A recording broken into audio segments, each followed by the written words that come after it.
증인이라고 호칭하겠습니다. 네. 그리고 신문 과정에서 피고인은 한덕수 전 총리를 지칭하는 것입니다. 그리고 오늘 직책은 그 작년 12월 3일 기준으로 말씀드리겠습니다.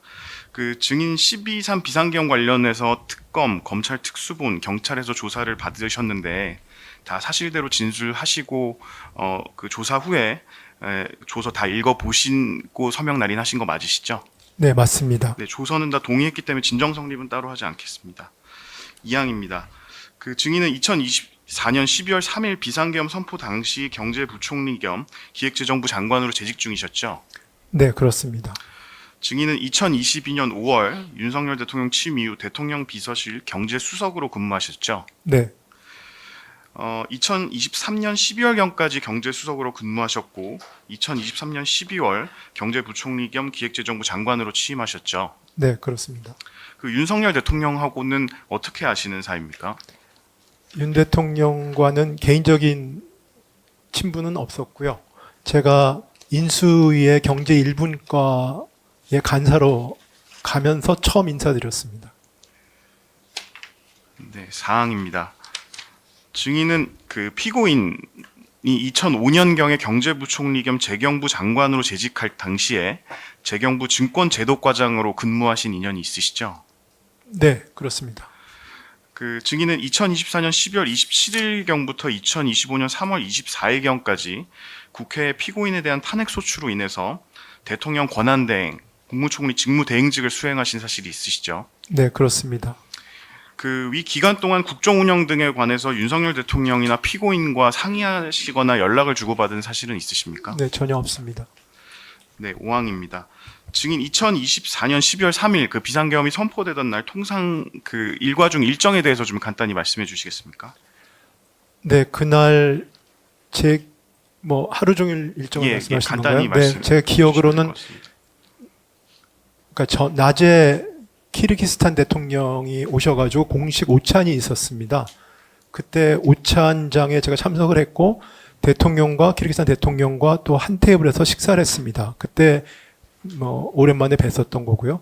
그리고 그 오후에 공식 일정들이 다 있었고 그 근무 시간 후에는 제 후배하고 그 시내 모처에서 저녁 식사를 했습니다. 그 저녁 식사를 하고 제 기억이 맞다면 9시 좀 넘어서 제가 집에 왔습니다. 와가지고 집에 도착해서 나중에 제 휴대폰으로 그 부재중 전화가 와 있는 걸 알게 됐습니다. 네, 그래서 제가 강의구 부속실장한테 그 전화를 했더니 제가 여러 번 진술했듯이 그 어디냐 그러고 지금 대통령께서 찾으시니까 대통령실로 들어오라는 그런 연락을 받았습니다. 네. 네, 그 가항입니다. 그 키르기즈스탄 대통령과의 오찬 행사에서 윤석열 대통령을 당연히 보셨죠, 그러면? 네, 같은 테이블에서 식사를 했습니다. 그때 윤 대통령이 평소와 다른 모습을 보이거나 특별한 이야기를 한 것이 있었습니까? 전혀 못 느꼈습니다. 네.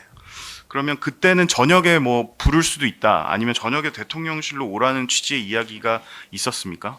그런 얘기를 할 자리도 아니었고요. 네, 그런 말씀도 안 계셨습니다.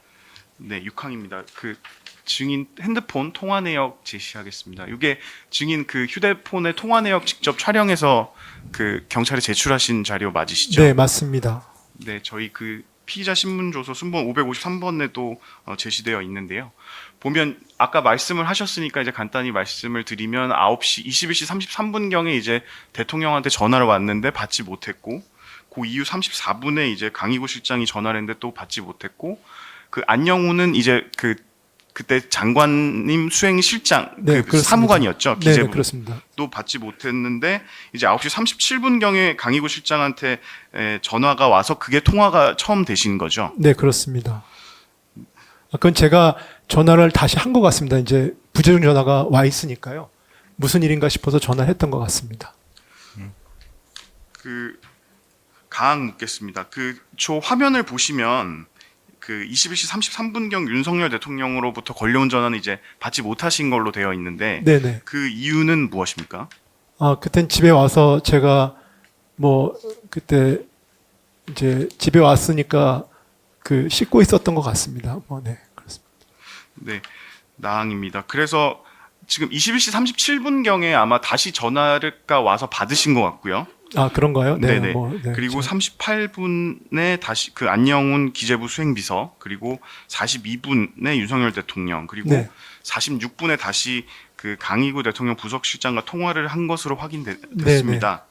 요 각 통화 내용에 대해서 좀 말씀해 주시겠습니까? 네, 뭐 정확한 그거는 기억은 잘 안 납니다만 이런 얘기였습니다. 그 강희구 부속실장하고 통화를 했더니 이제 대통령께서 찾으시니까 대통령실로 들어오라고 얘기를 해서 뭐 일단은 알겠다고 그러고 그 안영훈 이제 수행비서한테는 저기 아마 지금 어디냐 그랬더니 아마 안 사무관은 연락을 받았던 것 같습니다. 저한테 전화한 걸로 봐서.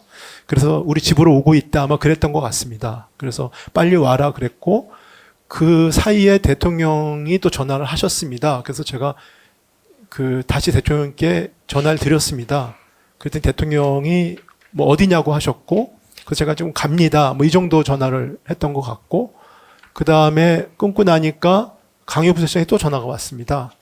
그래서 뭐 지금 어디쯤 오고 계시냐, 뭐 이 정도의 취지를 얘기했던 것 같고, 전 집이 가깝기 때문에 뭐 지금은 간다고 곧 이렇게 얘기를 했고, 전화 끊고 나서 제가 안사무관한테 전화를 해서 어디쯤 왔냐 했더니 집에 거의 다 왔다, 뭐 이 정도 얘기했던 그런 순서로 기억을 합니다. 네, 방까지 물은 것으로 하겠습니다. 그러면 이제 특별한 얘기는 없었고 그냥 일단 대통령실 들어와라 이 정도의 얘기만 했다는 네, 것이죠? 그렇습니다. 네, 그 접견실 CCTV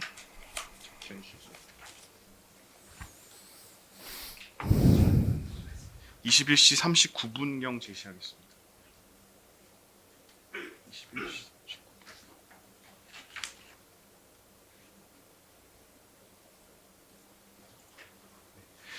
이 장면이 이제 21시 39분경 상황입니다. 근데 이제 대통령이 직접 집무실에 나오고 아마 김용현 장관하고 지금 얘기하고 있는 사람이 강희구 부속실장인데 이제 메모지에 뭘 받아 적어서 확인하고 이러는 것으로 보아는 이제 국무위원들을 빨리 소집하려고 이제 서로 얘기를 하고 있는 상황입니다. 네. 네, 사항 묻겠습니다. 그래서 지금 상황을 보시면 아마 대통령실에서는 이제 국무위원들을 빨리 뭐 의사정족수를 충족시키기 위해 소집하기 위해서 대통령이 직접 나와가지고 이제 챙겨볼 정도로 좀 신속하게 그리고 긴박하게 논의가 이루어지고 있는 상황으로 보이는데 그 윤석열 대통령이나 강희구 실장 통화 시에 별다른 언급은 없었습니까? 네, 전혀 뭐 왜 들어오는지야 되는지 이런 부분에 대한 말씀이나 언급은 없었습니다. 네, 복도 CCTV 복도 재생하겠습니다. 21시 57분 10초경 상황입니다. 21시 57분 10초. 네, 요 모습이 이제 증인 그 대통령실에 도착하시는 모습 맞으시죠? 네, 맞습니다. 이제 보시면 대접견실로 가려고 하시다가 다시 나와서 바로 이제 집무실로 가시고 네.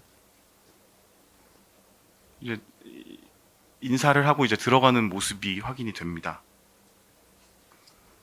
네, 그 지금 방금 보신 장면이 이제 증인이 대통령실에 도착하는 모습 맞으시죠? 네, 맞습니다. 네, 가항입니다. 그 증인은 이제 엘리베이터에서 내리신 후에 대접견실로 들어가시려다가 바로 대통령 집무실로 들어가셨습니다. 그러면서 이제 누군가한테 인사를 하는 모습이 보이는데 누구한테 인사를 하셨는지 기억이 나십니까? 뭐 제가 이 CCTV를 나중에 이제 제가 확인을 해보면서 제 기억하고 다른 부분이 너무 많아서 그때도 검사님께 말씀을 드렸지만 좀 당황스러웠었습니다. 근데 그게 이제 저 부분도 이제 그 부분 중에 하나입니다. 그래서 하여튼 뭐 좀 제 기억이 정확히 나질 않습니다. 예, 그리고 뭐 저것뿐만 아니라 그 뒤에 제가 집무실에 또 그 뒤에 대통령께 반대하려고 한번 들어간 건데 결국 집무실에 2번 들어간 거잖아요. 근데 저는 기억이 사실 1번으로 기억을 했고요. 그 다음에 또 대통령께서 나오신 숫자도 저는 1번 정도 나오셨다고 생각했는데 TCT 보니까 뭐 여러 번 나오셨더라고요. 그리고 또 대통령이 나오실 때 제가 좀 일어서서 반대를 했었는데 저는 그게 그러니까 집무실에서 말씀드리고 나서 그 다음인 줄 알았거든요. 그런데 저 CCTV 보니까 또 순서도 바뀌어 있습니다. 그래서 좀 모르겠습니다. 그래서 저는 생각이 그날 상황이 뭐 다들 마찬가지시겠지만은 상당히 충격적이고 초현실적인 상황이니까 제가 의도적으로 뭐 의지를 갖고 얘기했거나 행동하는 것조차도 좀 파편적인 기억들만 남아 있고요. 그래서 기억들이 좀 온전치 못한 것 같아서 저도 좀 그렇습니다. 의아하게 생각하고 있습니다. 근데 저 장면은 이제 정인이 사유를 모르고 이제 불려왔다고 말씀하시면서 네네. 이제 오자마자 바로 집무실로 이렇게 불려서 들어간 장면인데 그 내용이 기억이 안 나신다는 글쎄 말씀이세요? 말입니다. 저도 저 부분이 명확치가 않습니다. 저 왜 그러냐면 제가 아시겠지만은 제가 사복을 입고 출근 나오지 않았습니까? 그러니까 만약에 제가 뭐 이게 회의 성격이라고 그랬으면 제가 당연히 양복을 입고 들어갔을 것이고요. 저는 지금 안경 쓰고 있지만 저 때 안경을 안 쓰고 있습니다. 그러니까 그 얘기 뭐냐면 전 안경을 안 쓰면 뭐 보이긴 보입니다만은 글씨 같은 거를 굉장히 애써서 봐야 보이는 상황입니다. 그래서 제가 무슨 업무적으로 뭐 할 때면 안경을 쓰고 다닙니다. 그래서 저 상황은 저는 뭐 그냥 캐주얼하게 그 모임에 갈 때 가끔 입는 그런 스타일이기 때문에 뭐 그렇게 간 것이고요. 저도 여러 가지로 기억들이 혼재돼 있어가지고 좀 그렇게 생각하고 있습니다. 그러니까 뭐 중간에 뭐 윤석열한테 언제 항의를 했는지 이런 거는 사실은 뭐 약간 혼돈이 있을 수가 있는데 네네. 이 장면은 이 장소에 오자마자 바로 불려서 가는 그런 장면이기 때문에 기억을 할 수 있지 않을까 해서 네, 좀 그러니까요. 궁금합니다. 저도 좀 그 답답하다고 그럴까요? 네. 그게 좀 뭔가 명확치가 않습니다. 제가 한마디로 말씀드리면. 제가 명확하면은 말씀을 드리죠. 왜냐하면 저 부분이 뭐 제가 그 굳이 말씀을 안 드릴 사항은 아니잖아요. 네, 그렇습니다. 예, 계속 질문하시죠. 네, 복도 CCTV부터 먼저 그럼 재생하고 다시 묻겠습니다. 21시 59분 14초 재생하겠습니다. 아까 들어가신 시간이 21시 57분 뭐 20초 가량이었고 지금 나오시는 시간이 21시 59분 14초입니다. 그래서 대접견실에 들어가시는 사람이 이제 증인 맞으시죠? 네, 네, 맞습니다. 그러면 그냥 그 약 한 2분 정도 이제 대통령실에 도착해서 집무실에 들어갔다가 2분 정도로 계신 상황이거든요. 네, 네.